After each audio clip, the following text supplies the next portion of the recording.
Kentucky's highest court strikes down a city ban on no-knock warrants.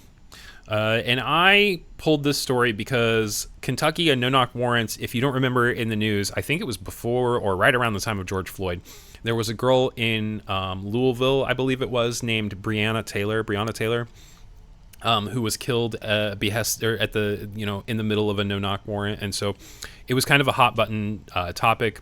There was a lot of information that was probably left out of mainstream reports and stuff like that, so I'm not even going to get into that, but it felt topical, so I decided to pull this story.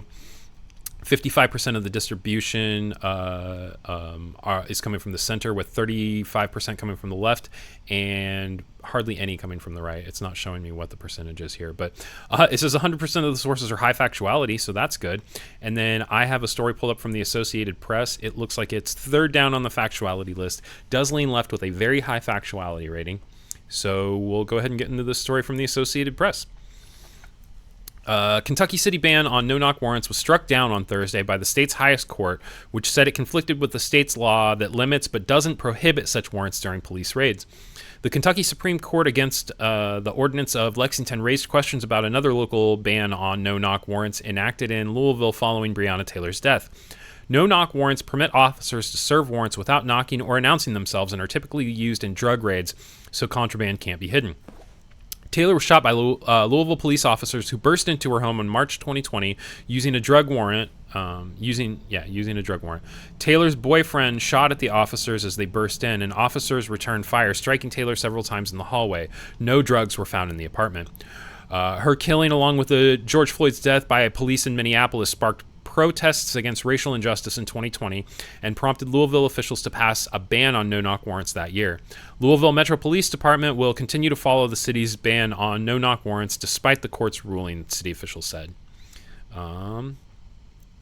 Louisville's ordinance has not been struck down, said Matt Mudd, a spokesperson for Louisville Mayor Craig Greenberg. Lexington and Louisville have different ordinances, so LMPD will continue to follow our ban on no-knock warrants.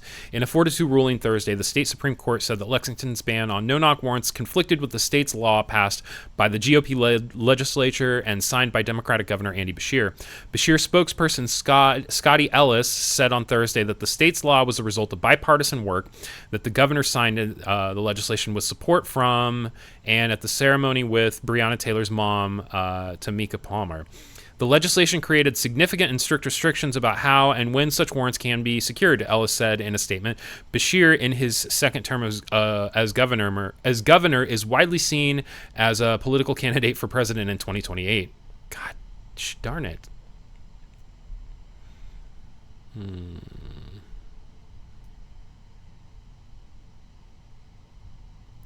Under the state's law, no-knock warrants are limited to cases with clear and concise evidence that a person in a residence has committed or is suspected of a violent crime. It also prohibits such warrants from being served between 10 p.m. and 6 a.m., except in certain circumstances. Louisville officers burst into Taylor's apartment after midnight. Meanwhile, the Lexington ordinance prohibited its police from ever seeking a no-knock warrant. Deputy Chief Justice Robert B. Conley said on Thursday in writing for the Supreme Court's majority. He said that the state's law and ordinance are in conflict, pure and simple. He said the state's law prevails and the ordinance is null, void, and of no effect.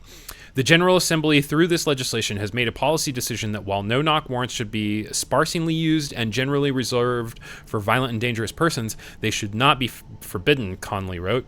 There are appropriate circumstances where such warrants are necessary, and those circumstances are still subject to judicial power under a clear and convincing standard. The dissenting opinion, Justice Michelle Keller, concluded that Lexington's ordinance did not run afoul of the state's law and argued the court's majority opinion is effectively stripping local governments across the Commonwealth of their constitutionally vested authority. Keller questioned why the legislature, which passed the law less than a year after Louisville's ban was enacted, didn't attempt to nullify Louisville's no-knock ordinance.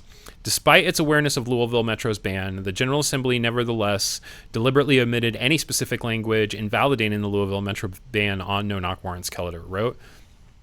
Lexington's no-knock warrant ban was challenged by the local police union. It claimed the ordinance conflicted with state law and ran afoul of the union's collective bargaining agreement. Hey, thanks for checking out this video from Nightly News this morning. If you wouldn't mind, subscribe and turn on notifications so you never miss a video or when we go live on Tuesdays and Fridays.